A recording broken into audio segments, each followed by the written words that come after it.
Welcome to the Healthy Metal Hippie podcast, where art and wellness collide. I'm your host, Ashley, and I am so excited to connect with you today. Now, let's jump into today's episode, ready to rock and with an open heart. Favorite. Hi and welcome back. Today we are here with Hayden Gladstone of Hayden Gladstone Personal Training. He is coming to us from Calgary, Alberta, our hometown, and we are delighted to have you, Hayden. So thank you so much for being here today. Thank you, Ashley. I'm glad to be here. Yay! So do you want to tell us a little bit about what you do? Just quickly to start with. Introduce yourself. Absolutely. Well, you know how we know each other now through your mom, and I've been training. So I work as a personal trainer, and I've been training your mom for the past about 6 months. And I've been running my own business, so working privately as a personal trainer for 7 years now. Before that, I worked in what would commonly be known as the public gyms. So right, like on the floor with or exactly, yeah. Which seems like life here in Canada has taken over nearly every gym space, but more commonly known as Good Life now. Right. And yeah, I went to school, thought I was going to become a physiotherapist. It was just there's a lot of changes going on, like with the information and the internet at that time. So I dropped out of physiotherapy school.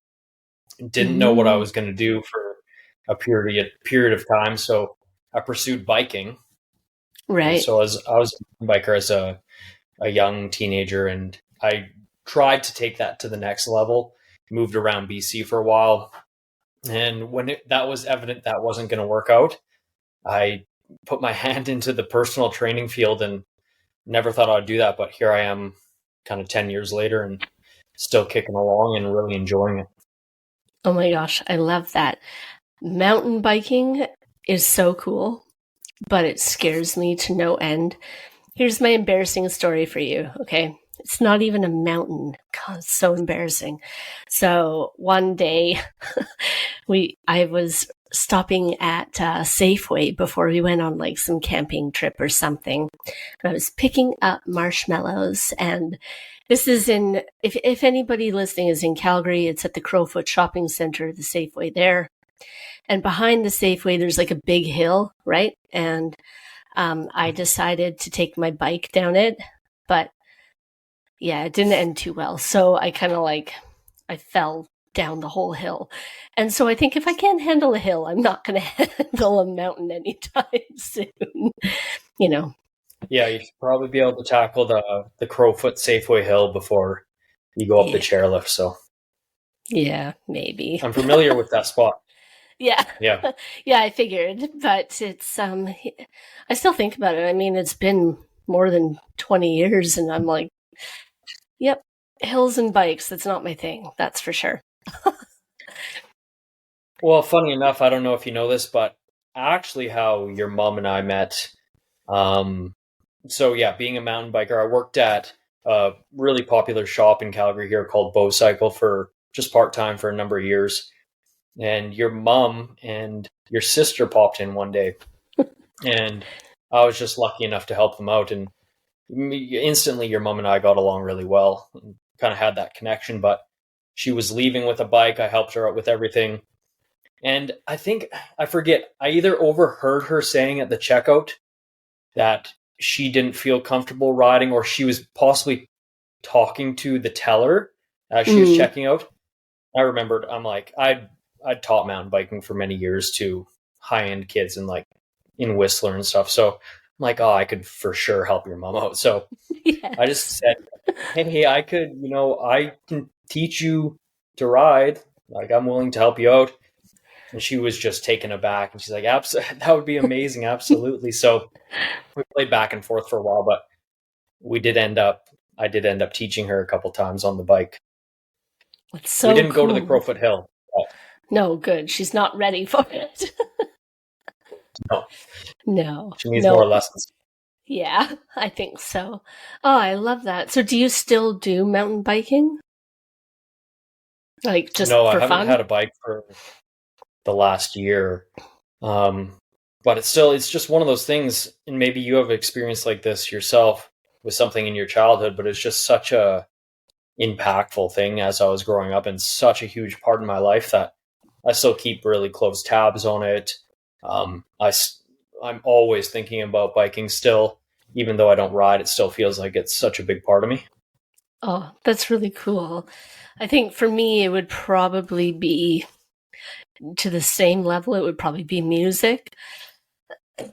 But for if it's like sports, for me, it was gymnastics had a huge impact on my life, and swimming also. And it was very Hmm. interesting growing up. And well, I still am asthmatic, but those were two Yeah. sports that I could do really well. The rest of it, not so much. But yeah, those I don't know why I could handle it, and that was an empowering feeling to be able to do sports. And I mean, not to toot my own horn, but I definitely swam much better than most of the kids my age. So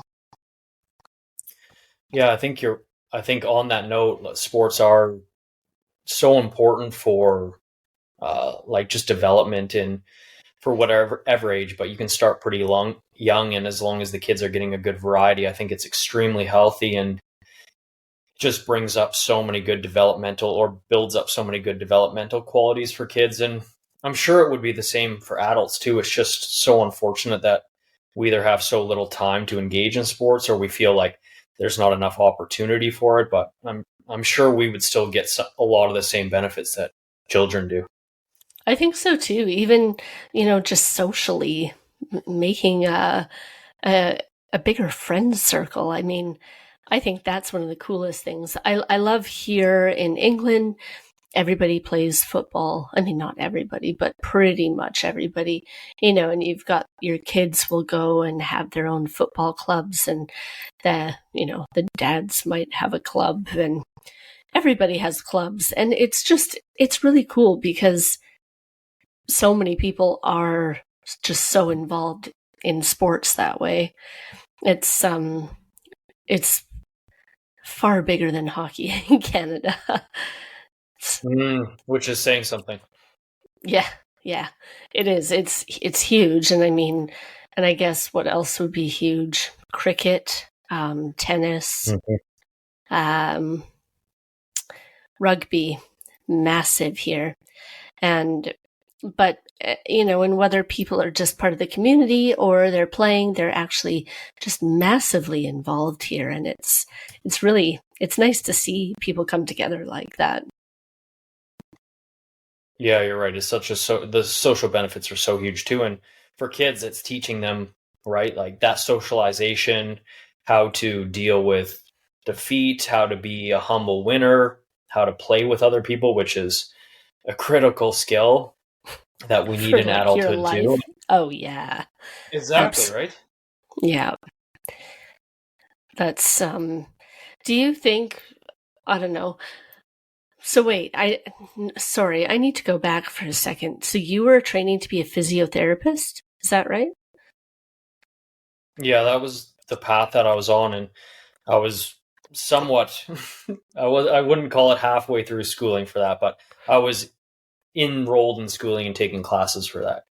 Right. And so why did you said there was like lots of new information, things like that. And so what made you just decide it wasn't for you anymore? If I can ask, sorry. Yeah, you look at the times now, and there's certainly more information available now, but I think it was somewhat of a unique time when I was in schooling for that. It was 2013. I had finished my degree in kinesiology, and it was the internet had obviously been around in a pretty similar form that it is now for a few years, but just I think it was really starting to pop off more common people, so not professionals per se, posting their experiences online. So forums were becoming more popular. kind of the introduction to social media. Yeah. And it was a really exciting time to take in new information. And there's still problems then as there is now, but I felt I was learning a lot more being engaged online, for better or worse, than I was in Right. school. So I just made the decision to, well, I'm going to ended up pursuing mountain biking, but it's still the threads of knowledge that I attained then being online have stuck with me till now. I think that's really cool though. And when you think, okay, you have kinesiology, you have all of this, you have pieces of the physiotherapy training, you've got the background as a mountain biker, is that what you would call it? and and now, and then personal training, but all of that experience comes together and it gives you like a very unique set of skills. and, right? And, I think it helps so that you can offer a really unique service to your clients then, I figure. Absolutely, yeah. Yeah, well, your life experience in whatever you do is just, yeah, you should bring that with you as much as possible and in the most appropriate way possible. And yeah, I think it can certainly help relate to people, bring you insights into however you're dealing with someone, and just go back to the socialization too. Like just have it be easier to talk with people and socialize with people. People like hearing about your experience, and when you have lived a fairly interesting life, and most people do because it's different than our own, Yeah. then people enjoy hearing that. Yeah, I think that is the key. People do love hearing other people's experiences, their life stories, because they are different and then they give that different perspective. And I think that's what really hooks people in, I think. And it sounds like you do have an amazing story too. And I love it. Were you always very, very active when you were a kid as well? Yeah, I'd say I was active in the sense that I was always moving or busy, and I'm sure you know how that goes up against the current school curriculum. Well, the current school curriculum, which has been in place for the better part of a century here in Canada, but that doesn't really accommodate kids who are busy all that well, especially boys. Though I don't shun away from girls dealing with some of those same challenges too. But yeah, it was hard to sit. It's hard to listen. The information was generally boring. I wouldn't call myself. I'm like my intellect is probably average in most cases, but it's just trying to plant my butt in a seat, even from the time of grade 1 all the way to you start to mature a little bit for boys by grade 12. For girls, it's a little bit younger, but so I could deal with it a little bit better. But it was always a struggle. So in that sense, yeah, I was always active. Yeah, and it was always a challenge with butting that up against school. Right. And did you have lots of like extracurricular activities that you were doing too? Like, did you play sports after school or? Yeah, I engaged in the common ones: football here, which American football, Yeah. rugby, lacrosse. But most of the time, biking was just such a freeing sport because I could just go wherever I wanted, even from a young age, wherever I wanted within, those limits grew as I got older. But Yeah. first it was around the community and then it was around the city. I had a big group of friends too that it was so cool. They all liked biking as well. Like you said, Oh, that social aspect of sports was, we were so social on our bikes. We're always doing new things. But mountain biking, it's been wild to watch its evolution in the past, mostly 20 years. But when I was 12 and really getting into it, mm, it was a completely fringe sport like skiing would have been kind of 20-ish years prior. The people doing it were mostly young kids or like fringe guys and girls that either didn't have a job or just were complete adrenaline junkies. The equipment was getting better, but it was nothing like it is today. Right. And it really developed a cool culture because of that. Very unique culture. Yeah, I can imagine. I I see some of those videos that they're just like tiny little, you know, I don't even know, ledges almost, I guess, that people are going down, or tiny little paths, and I'm just like, oh, it's horrifying for me to watch it. I really struggle because they're very scary to me. So yeah, I bet too. So would you class yourself a little bit of an adrenaline junkie? Yeah, I think so. I think, yeah. And who knows how much of that was, genetically gifted to me, and how much of that was through upbringing, like being in that experience of biking and other things, and chasing that feeling, which was a really good feeling. Right. Yeah, I'd say that's definitely tempered off, but through my teen years, yeah, I was a big adrenaline junkie through healthy means like mountain biking, and then unhealthy means as well. Right. Interesting. And well, no, but it's good to talk about, right? Because there's two sides of everything, and adrenaline can certainly be an addiction, and no matter where you get it from, right? And so Exactly. Yeah. that's, yeah. Do you want to share any of that more unhealthy side of it? If you want, you don't have to, Absolutely. Yeah. obviously. So yeah, I feel like I got a lot of the fix through mountain biking, but I would still seek out those experiences too. Like I started drinking at a young age, and binge drinking, partaking in other drugs too. It was mostly alcohol though, and that feeling of, it was kind of like that freedom again that biking gave me in a similar sense. So Yeah. there's a lot of different aspects involved with that too, but yeah, I'd do crazy things drinking as well. So it wasn't only the drinking that like gave me the feeling. I think the drinking like opened me up to explore wanting to do more dangerous situations or be involved in more dangerous situations. So like just doing stupid things looking back while drunk, climbing Right. cranes, jumping on sea trains, like, and it Oh. was just, yeah, just you're in that state and it feels like you're invincible, but hmm you're just teetering on the edge of something horrible happening. Yeah, that's a fact.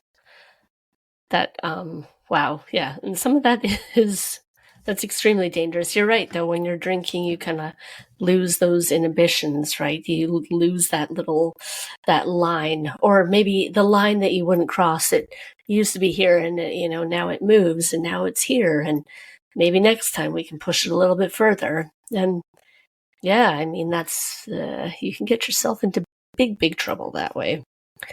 Mm, Yeah, I always, look back at some of those situations, and it's like, are you thankful that it happened when you were young? Um, in some senses, yes. In some senses, no. I feel like if that, thankfully, I got that out of my system, or however you wish to term it, but it feels like I came to peace with whatever that was giving me at that time. But mhm. I mean, yeah, if you start to play with this fire in your adult years where you have real responsibilities, whether it's with a partner or children involved, I mean, it's not a good situation. No, definitely not.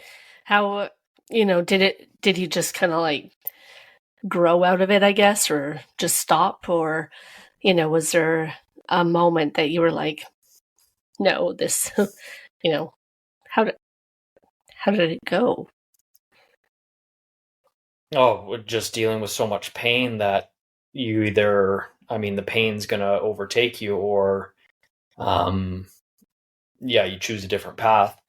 So, yeah, it definitely was a battle for a long time, and, just falling back into it, thinking you're over with it, going through so many times that I no longer want to make these choices anymore, but, feeling that pull of the social group, the feeling of being intoxicated and what that gives you, like that freedom I was talking about, or kind of that illusion of freedom.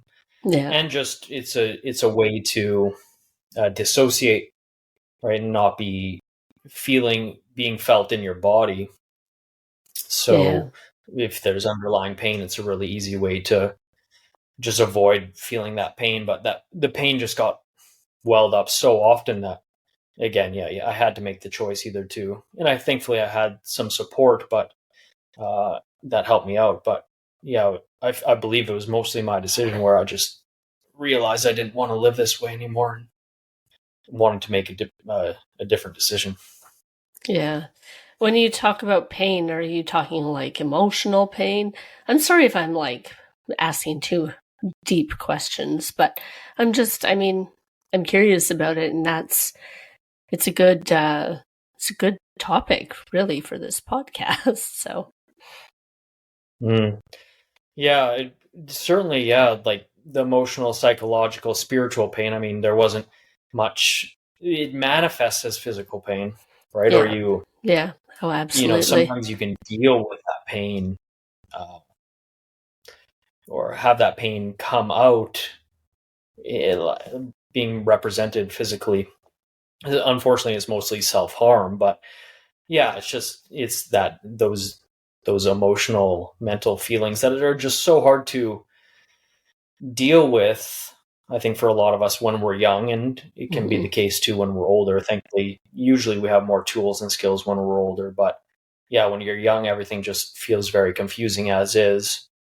You start to pour gasoline on that with alcohol or drugs, and all of a sudden you have no idea what's going on. Yeah, that's true. And it's, and it is amazing though. So congratulations on the fact that you just made that decision, that you wanted to turn things around and you wanted to heal and just feel better overall. That's, it's a big thing. And sadly, we know a lot of people, they don't make that decision, or they can't, or, and it carries on for a long time the other way, and it's, so it's good that you've been able to turn it around and make a happy and beautiful life for yourself. Yeah, thank you. And I'm certainly glad that that's something I have been able to go through and be on the other side of. And you're right. It doesn't always end in a horrific situation, but unfortunately it does for too many people. But it can still be you're numbing out things, or numbing out a core part of yourself for the rest of your life. And I'm sure we both know people like that, which obviously that's a hard way to exist. Yeah, it is. It's very sad. Did you do anything else? Like, did you had a good support system? You made the decision. Did you say like go for therapy, or, how did you channel all of this energy to healthier? Yeah, I honestly think it was mostly a journey by myself. Again, and there's like, you look back and there's so many resources that I still pulled. A core one, again, being that support group, which was, to be honest, mostly my mom at the time. It felt like my friends were still heavily involved in that, so I didn't feel a lot of support there. And there was no blame there. They were No. just doing what they enjoyed, and most of them had a decent grasp on it. Funny enough, though, from my core friend group, a lot to me is like more than one. Like 3 or 4 of them had significant troubles with substances, and thankfully got a Mm-hmm. handle on it. But so there wasn't a lot of support there. But I mean, books were probably my best friend at that point, or I pulled maybe the most inspiration from, or knew that there was a different path and something more to, like, a deeper essence in life that I could go towards, even though I had no idea what that was at the time. I was just kind of following little threads here and there. Um, and I really just grew out of it, but very painfully, like, again, going back into it and just like so disgusted with myself. But, yeah, it just came to a point where it felt like it was just ready to, okay, I can finally do this. I have no idea why. I guess just all the work accumulated into that. But it's Mm-hmm. just like, okay, I'm ready now. Yeah. I think there's a lot of situations that you do, you may not, it's not a good place to be in. And then you do reach this point where you're just like, you're ready just to let go. Whether it's a bad relationship or it's, giving up sugar or it's a bad work environment or, whatever the case may be. I quit smoking just like 2 years ago, just over 2 years ago. And I I had a very good support system too, with, with my mom and also with my boyfriend. He really encouraged me to just let it go. And, he made a good point to me. He said, like, you work out and you eat super healthy and you you go running and you do all this stuff. Why are you smoking? And I was like, yeah, you Yeah. make a valid point. And, I think there was a lot of emotional work that I had to do there too around the why I was still smoking. But, it is interesting though, because like I say, you make that decision and it's like done. And then you're off to greener Yeah, it's amazing. pastures. So Yeah, in your it's like, case, absolutely. Good for you. I know that's yeah, that can be a very hard habit to kick. it was, I don't know, maybe I'm just really stubborn because I didn't find it like that bad. Mm. Because I just said, okay, well, when I'm done with this packet of cigarettes, then I'm not going to have another one. And it was like, I don't know, the day after or something, or I don't know, day after, same day, I don't know, that I lost my job. And I still, I, I almost went and bought another pack of smokes, and I'm like, well, what good's that going to do me now? Like, come on, let's get real. And so I didn't. And I figured if I made it through that, well, shit, I can make it through anything now. you know. Pretty much those So are two very difficult situations. And but was there times prior to that where you were still smoking and you were telling yourself, that voice in your head, that, like, I can't believe I'm still doing this, or yes. this has to quit? But yeah. Oh yeah. And and I can think of a few times, especially where I was like got like a chest infection or something, or I was just really sick. And I mean, I couldn't breathe. Like I say, I'm already asthmatic, and then I legitimately could not breathe. And I was like, just remember this feeling next time you decide to have a smoke. And then, I'd feel better. And then I'd be like, yay, we can smoke. Stupid. Mhm. Stupid. But, you sit there and you question it and you're like, wow, why do you keep going back? Why do you keep staying with an abusive partner? Why do you stay at a workplace that, treats you badly? It's all these kind of things. And I really do think a lot of it is emotional work that has to be done, and a lot, to me, I think it's a lot about self-love, and learning how to respect yourself and treat yourself just as good as you would treat other people, right? Because I think Yep. we often will tell ourselves things that we would never even dream of speaking to another person. And so, yeah, I do think a lot of it comes down to self-worth, self-esteem, and yeah, I think that's what holds us sometimes in bad places. Not always, obviously, but I think that can play a huge role. Yeah, I think it can too. And yeah, we always have to consider the fact that whatever we're engaged in, though the net total can be more harmful than beneficial, it's certainly not. I mean, these acts are not completely without a good quality to them, let's say, Mm-hmm.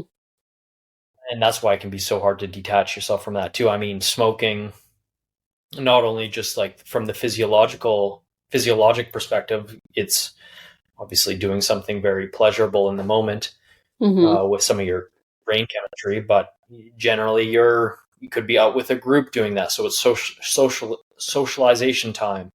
Um, Yeah. it can just detach you from an uncomfortable situation that's currently going on. I mean, Yeah. look how many people look more pleasant taking a smoke break than engaged with their work, right? Yeah. Well, yeah.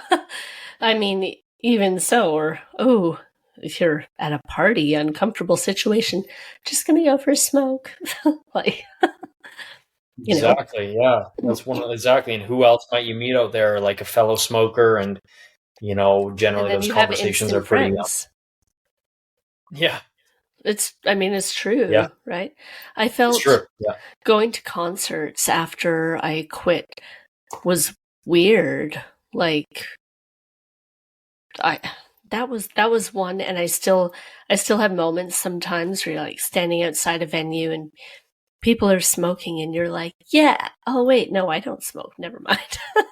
but Mhm. and Yep. in your head you're like, if you're standing there not smoking, nobody's gonna go, weirdo, you're not smoking. They're just gonna be like, hey, how's it going? so Yep. but it's funny how we But make you're up right. all It is these that. scenarios. Yeah, but you are right where it is that it really is that more not instant bond, but you have that tether that's there where breaking the ice generally is it's easy, but it's uncomfortable. But you have something to go off immediately with someone else, and that's a very why do so many people go to the bar? There's a lot of reasons, but probably the main one, if they're engaged in drinking, is it's just like that one barrier has already been broken, so it's easier to open up to people, and that feels great because we want to be around people that feel welcoming to us or are welcoming us in, and Yeah. we feel right. Yeah, absolutely. And I mean, but it's even at the bar. You don't have to even be drinking. Why not? You could have a Coca-Cola and Mm-hmm. still meet all the people, you know? And Mm-hmm. it's how we shift our thinking around all these situations too, right? It's Yeah. it's really it's really interesting, and I think truly all of us just need to stop giving a fuck. That's that's what I think. Yes, it so certainly helps coming to that place with greater maturity, and um, the bar can for certainly be a great and fun place to go without engaging in drinking. But I think either you come to that place just for some reason organically in your life where you're maybe a very outgoing person, or you know, very comfortable in breaking those boundaries that we all put up in a you know, in a kind and intelligent way. Yeah. Geez, I look back to some of my friends, right, where it felt like they could just weasel in to any friend group, regardless Right. if whatever they were doing and regardless who the person was, and it just seems so smooth, you Right. know. Um, it, yeah, but I think we all have that ability to some extent. But yeah, I think, like you said, we need to believe that, and we just need to try and fail at it and learn what to do better, and then try again. And it's not Yeah. comfortable, it's not easy to do. I'm not making it seem like that, but it is that process of learning. Like if you're telling a kid, well, this is how you get from where you're at to learning the skill or being competent at the skill. Hmm. The same thing applies for us here. It's just we're just not used to doing it. No, yeah, that's for sure. But I mean, it's valuable to do it though. So, in your personal So training business, you've got all kinds of different clients, and I've heard that you often get people with maybe different barriers. It's not just like Joe Schmo is coming off the street and wants to start working out. It's you seem to be aligned with people that uh, really need your expertise in different areas. hmm. Yeah, I think it all happened by happenstance too. I mean, now I can look at it and say I enjoy. I'll say more difficult, but difficult just means to me too that you have to think more deeply in it. Maybe you have to connect with the person in a different way. But so I do enjoy that now. But when I look at it, I think it just started where I had a certain individual who, yeah, presented with just more more difficulties, and most of it was just pain related, right? Injury related, chronic injury related.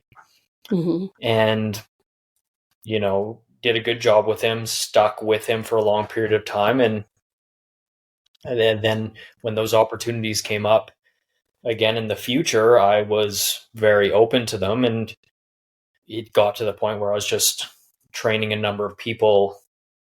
Yeah, where you can't just start the session just winging it and saying, okay, we're just going to do these 5 exercises today. And you have to come with a plan. You have to know how to meet this person with what they're dealing with today. You have to be open to communicating with the person. And yeah, I'm still working with some of those people, and it's a difficulty, but it's a joyful difficulty as well. And I think, we're at a time where more people, it's more common where people are coming in with that than the other way, not coming in with that. Right. Yeah.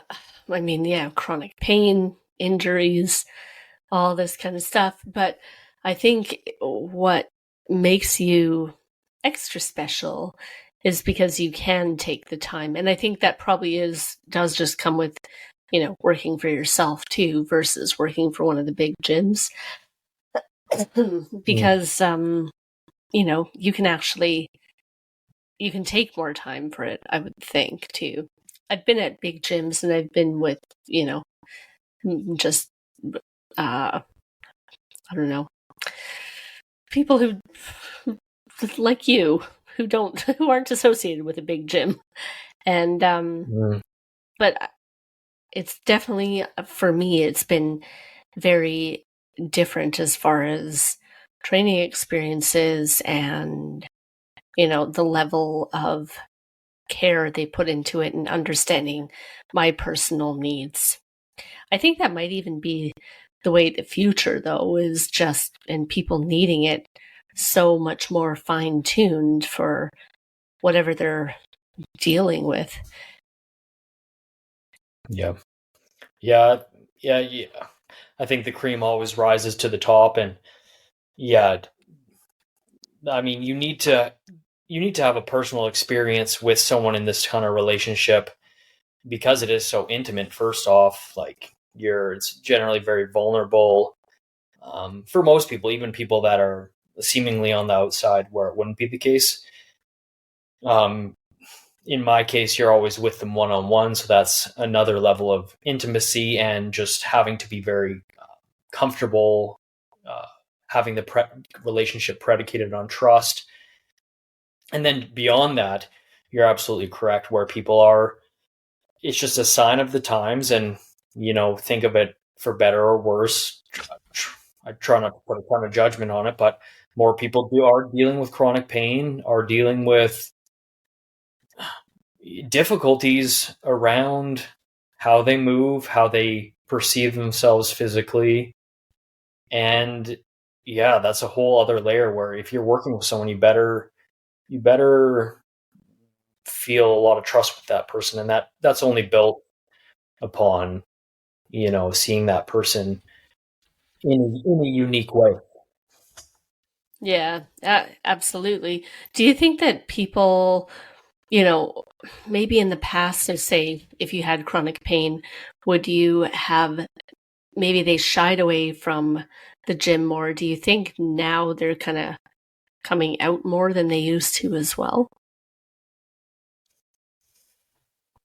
Yeah, that's an interesting question. Well, I think a couple things with that. I think depending on the person, and I want to be respectful here and only speak from like a man's perspective, but my guess would be probably the male side of things in the past would have been chronic pain. Either would have just you're expected to have pain, and that's just the way it is. Mm-hmm. You just need to deal with it. There's not really a way to fix it, or if you do try to fix it, it's a sign of weakness. So Right. there's that side of things. I think on the other end, just with how we live nowadays, and again, try not to be judgmental about it, but we have a vastly different way of living nowadays. And the gym has become much more widely accepted because of that, which is great. But the gym's only a really popular thing because for most of us, we're just not getting the movement. You can call it physical activity, but really for a lot of us, it's just that daily movement at a low level that we just no longer get.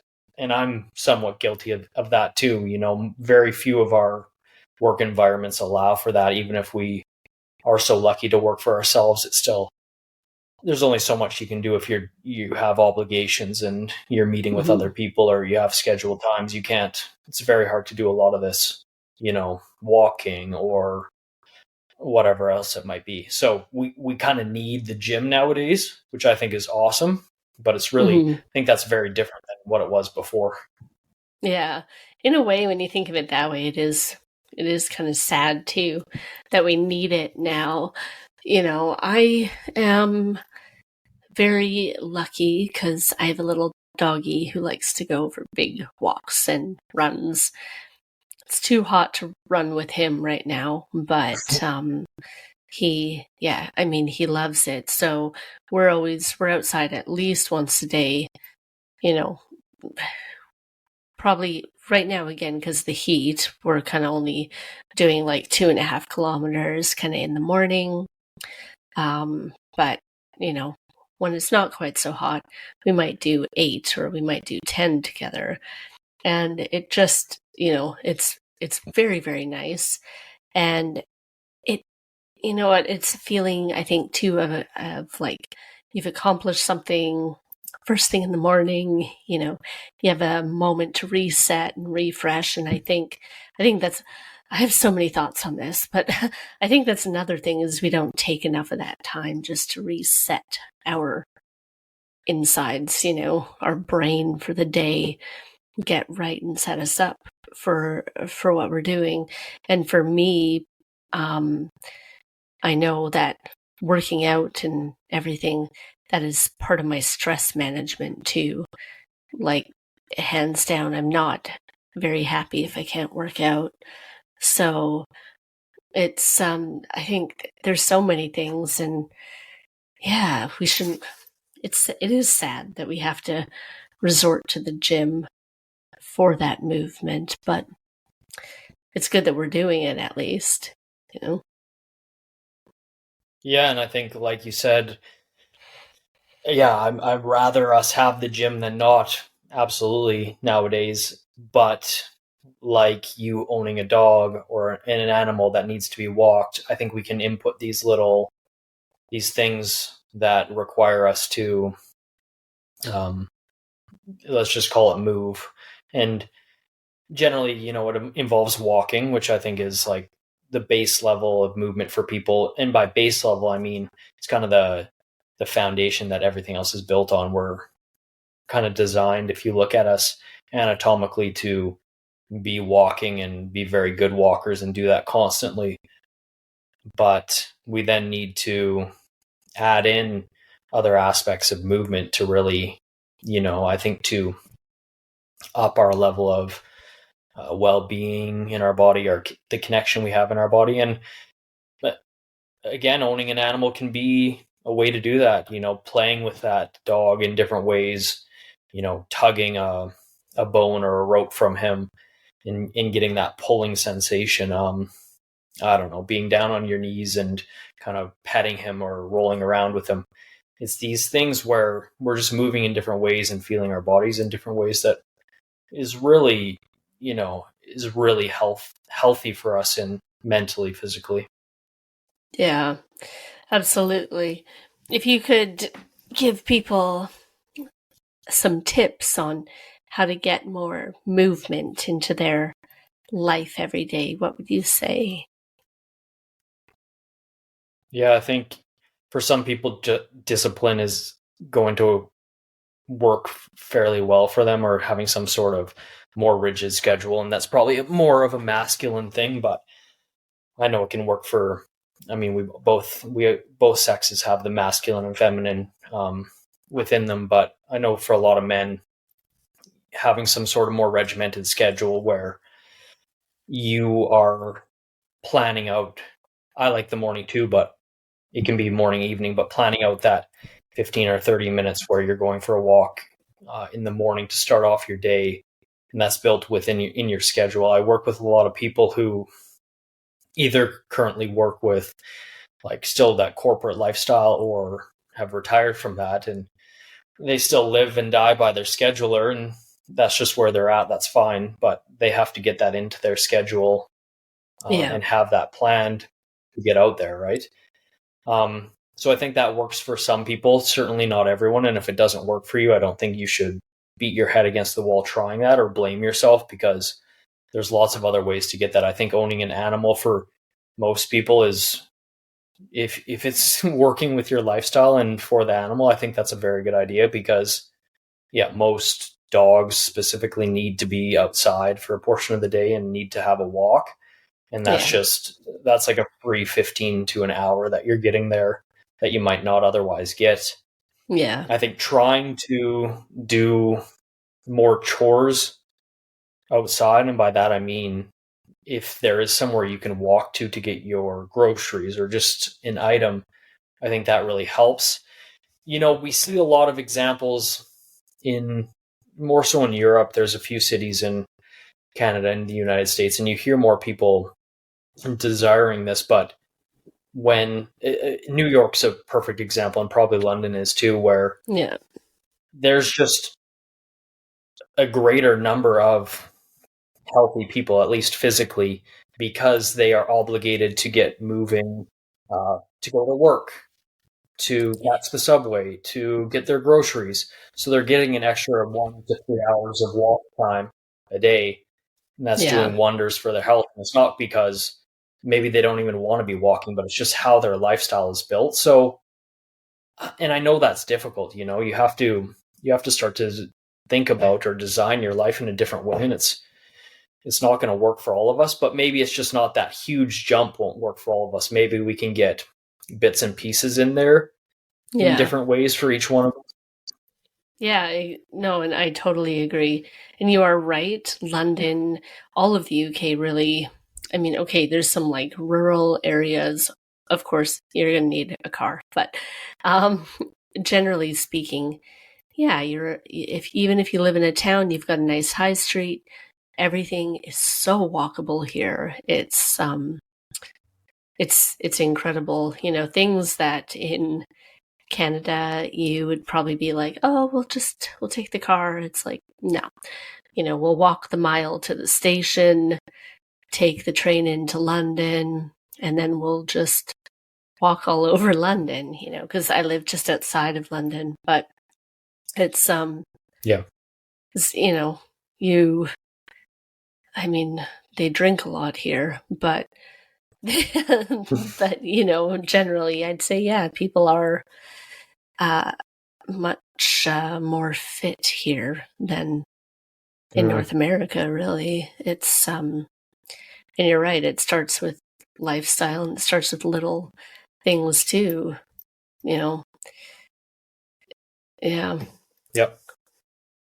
Yeah, I mean, I think we've done a disservice with city planning for sure, and we're starting to, more people are desiring this walkability, and yeah, in Canada and the United States is well known to be two of the worst culprits in the world for just having gigantic sprawl where you literally can't live without a car, or Yeah. you have to be extremely intentional if you are living without a car, and that's not the way. Like, we're just seeing the ills of that. I think most of us, you know, I just love lifting weights, so I would do it anyway, but I wouldn't, you know, I plan walks every day and stuff.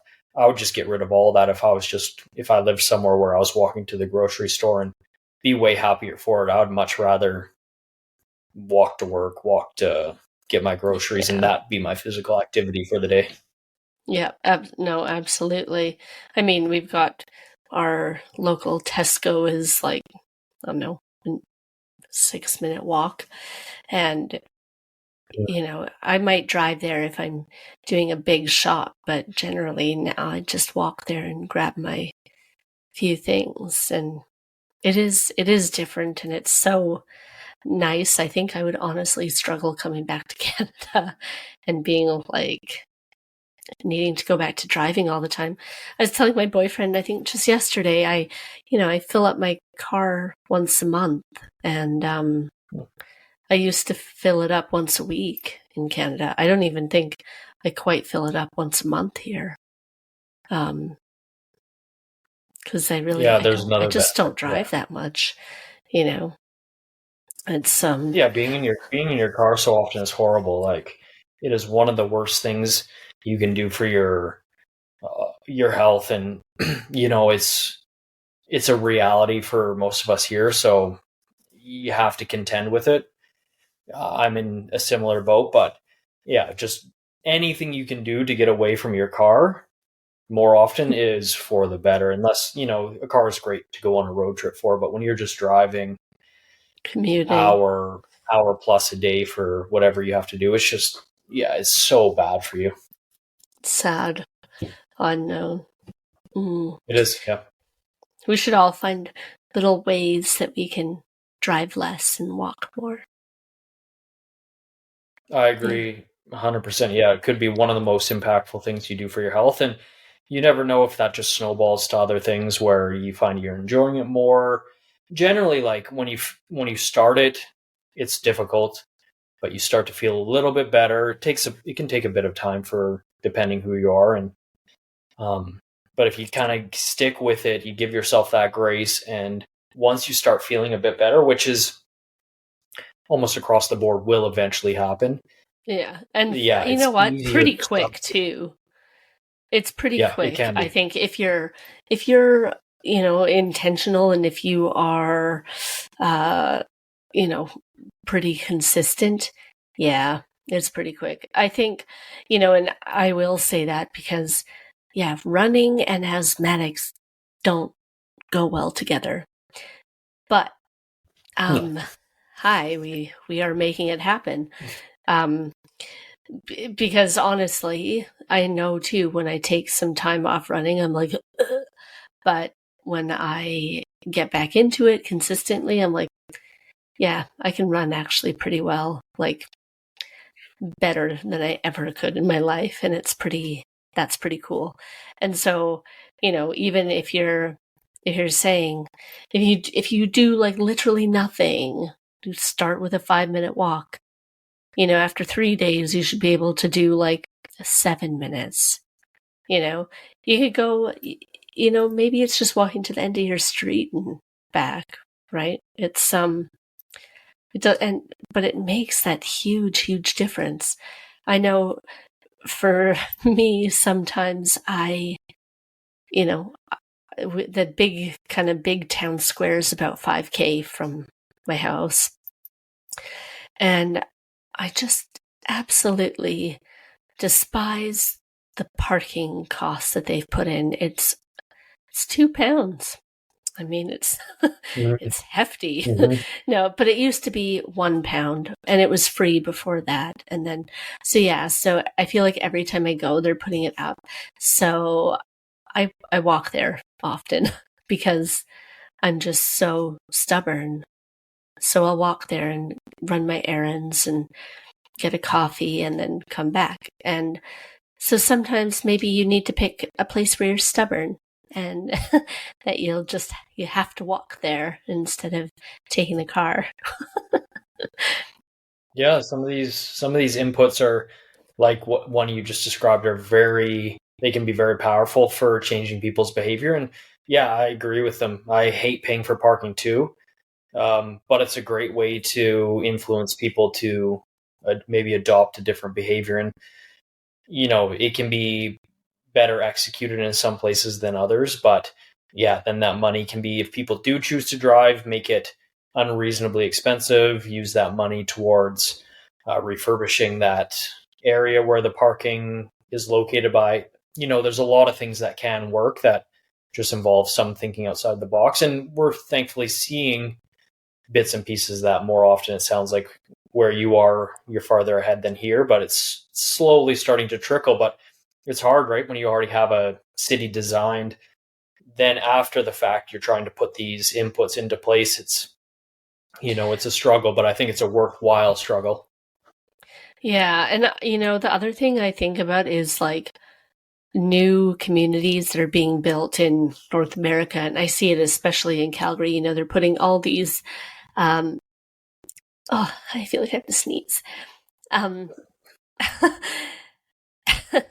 Especially in the newer communities, they're putting kind of all these like outlet centers in, right? And so you'll get these like big kind of outdoor malls, but it's not, nobody needs that shit. We don't need another Staples to go to. We don't need another Costco to go to or whatever, right? Like, why don't you just put in, kind of like what we have here? Maybe we've got charity shops. You'll have like a grocery store, an off license, so like a convenience store.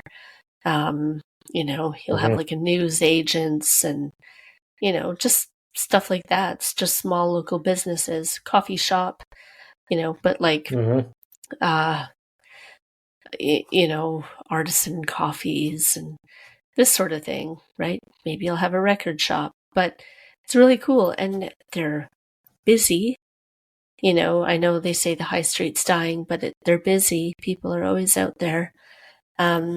It's, maybe we look at those, have a proper high street instead of like the big shopping complex. And you know what? And if you are listening in Calgary, good example would be Bowness Road. That's exactly like what a high street would be for the most part. Yeah. Little I different live right now, by but there. yeah. And so, Yeah, I agree. Yeah. you'd There's probably lots see. to be left desired. Yeah. Yeah. Like, and that kind of stuff is easy for new communities. Otherwise, you would think, yeah, Kensington, Sunnyside area, Marda Loop, all that kind of stuff. Fabulous places. That's walkable. You have all the kind of cool things that you want, restaurants and hairdressers and, pubs and whatever, right? Off you go.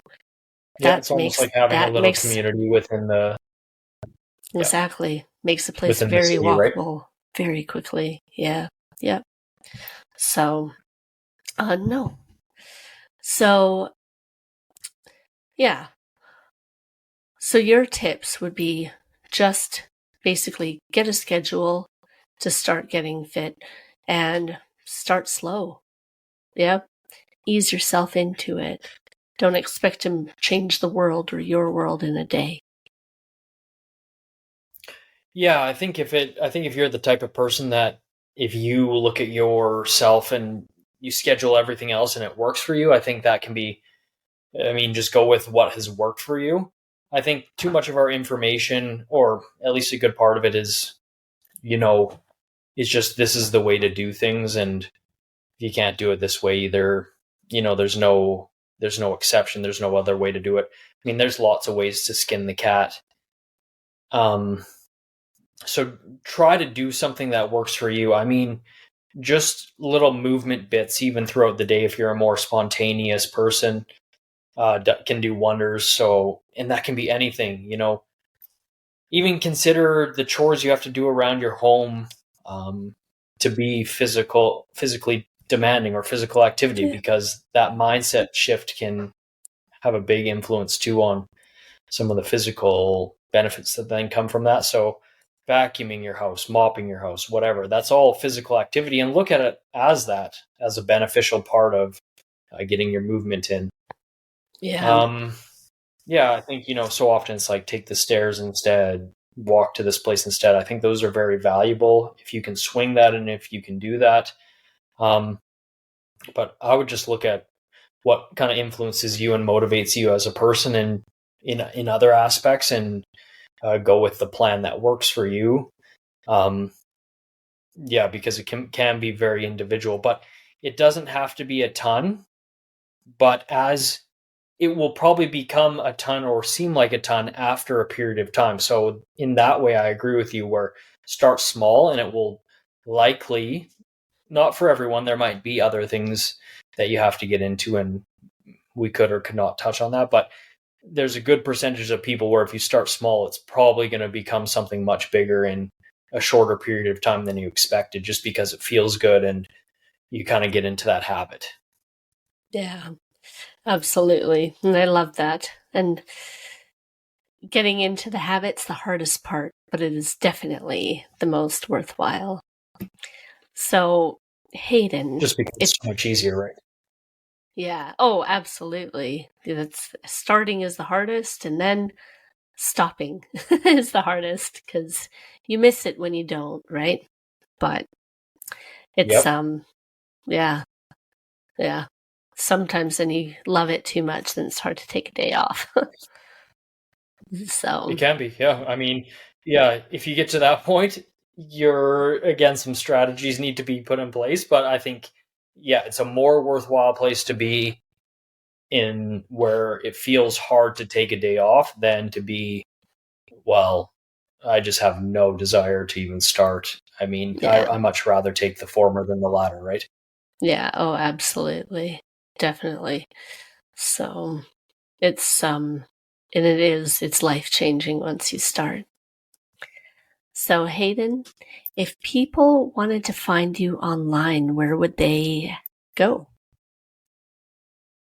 Yeah, I have an Instagram where I post generally more performance based stuff, to be honest, and it's only because that's where my passion for myself lies. But I use a lot of the same principles with training general population, and it all comes from sports performance. So it really just trickles down, and you can almost, you have to be more specific, and you throw out little tricks here and there.